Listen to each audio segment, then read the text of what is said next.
คือคนเขาสร้างไปหักน้องแก้วตาอกหักกลับมาหักบ่สมหวังหักสาวขัวเสกระถึกน้องเทให้เจ็บซ้ำป่านนั้นเขายังว่าอายเป็นคนหลายใจสาวขัวเสเหตุใดจึงเทหักอายตัวให้หักสิลมสิตายสุดท้ายน้องมาเปลี่ยนใจไปควงสายอื่นสุดพื้นอายนี่ซ้ำใจบ่าวน้องบอนเลยต้องเสียใจนำน้องสามวัยผู้สาวขัวเสเฮ็ดคักแท้ดีสาวขัวเสสร้างเฮ็ดลงใดสมเพลงเปิ่นห้องเอาไว้ให้เลยอกหักนำสาวขัวเส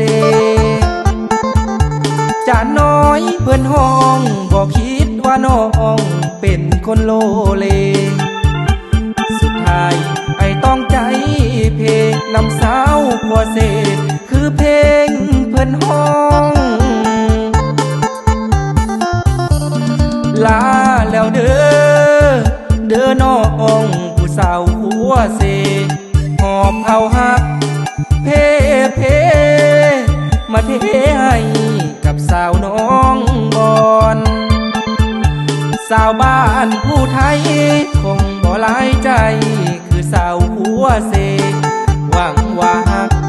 คงบ่มั่งเทคือสาวขัวเสที่เฮ็ดกับอาย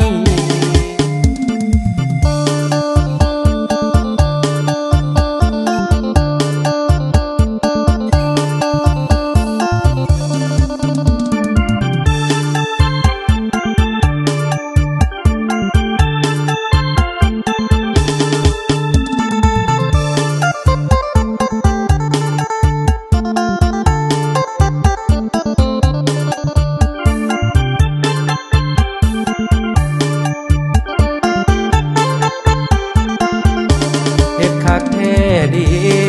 สาวขัวเสสร้างเฮ็ดลงใดสมเพลงเปิ่นห้องเอาไว้ให้เลยอกหักนำสาวขัวเส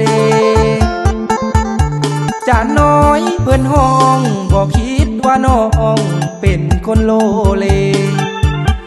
สุดท้ายไอ้ต้องใจเพลงนำสาวขัวเสคือเพลงเปิ่นห้อง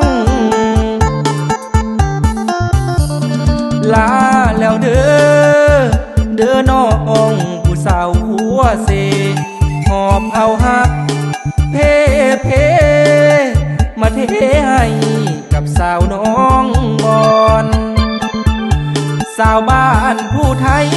คงบ่หลายใจคือสาวขัวเสหวังว่าหักคงบ่มั่งเทคือสาวขัวเสที่เฮ็ดกับอาย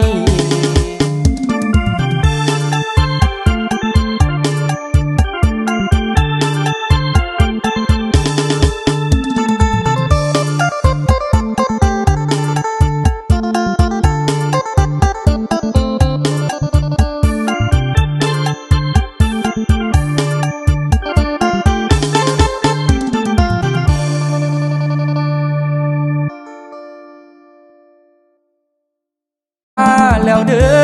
อเด้อน้องผู้สาวขัวเสหอบเอาหักเพเพมาเทให้กับสาวน้องบอนสาวบ้านผู้ไทยคงบ่หลายใจคือสาวขัวเสหวังว่าหักคงบ่มั่งเทคือสาวขัวเสที่เฮ็ดกับอาย